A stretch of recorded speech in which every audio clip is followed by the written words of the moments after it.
NASA and SpaceX are scheduled to launch 3 different satellites tomorrow, designed to help study space weather. KXAN's senior science producer Eric Henriksen talked to Dr. Nicola Fox with NASA, and here's part of their conversation. Joining us now is Dr. Nikki Fox. Dr. Fox, 3 missions are launching this week. Can you kind of give me a run through what those missions are and kind of the purpose of each one? Absolutely. We're really excited. All 3 missions actually launching on one rocket, which is a credible way to get a lot of science into space for less money. So we're really excited about that. IMAP, the sort of main mission on that stack, is going to be studying what is coming from the sun. So basically sitting and sensing everything that comes in the sun's atmosphere towards the Earth. Really excited about the fact that we'll be doing forecasting and really helping to protect our astronauts on Artemis 2 and Artemis 3 with this IMAP data. IMAP also looks at the boundary to interstellar space. And so this atmosphere from the sun bathes all of the planets, carves out a protective area for our solar system, protects us from the vagaries of interstellar space, very high radiation that can come in through galactic cosmic rays.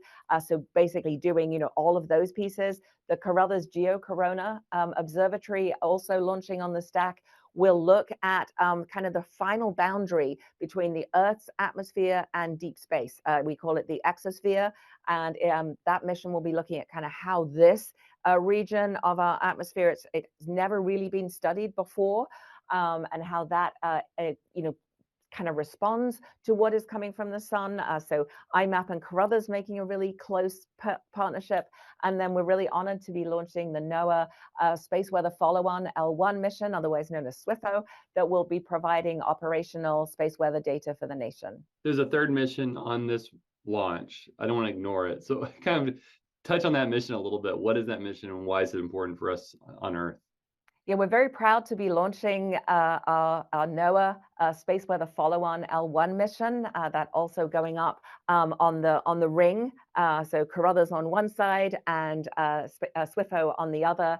SWIFO is going to be also hanging out at the L1 point, and it will provide a critical real-time space weather data, which our NOAA forecasters will use for the space weather forecasting for the nation. So a really, really important mission.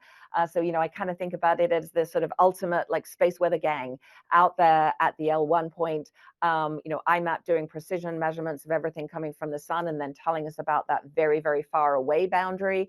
Carruthers telling us about how our sort of planet's atmosphere is responding to space weather, and then SWIFO providing that real-time operational space weather. So it's just a really cool stack of missions going up.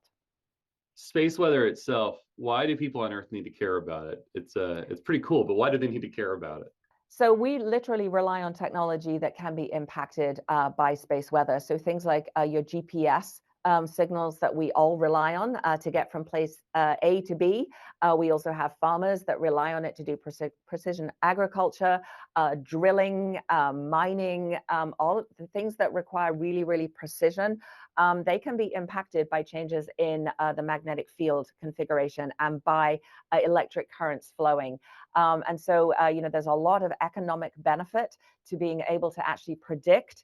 If you know a big space weather storm is coming, you can protect a power grid so you don't get, like a transformer that fails and a whole power grid goes down. You can actually protect against these things by knowing that they're coming. So a lot of really things that you wouldn't think about actually are susceptible to space weather. You can watch the rest of that interview as well as KXAN Eric Henriksen's episodes of KXAN Plus exclusive Space on our free KXAN Plus streaming app. That's available to download on Apple TV, Amazon Fire TV, Samsung TV, and Roku.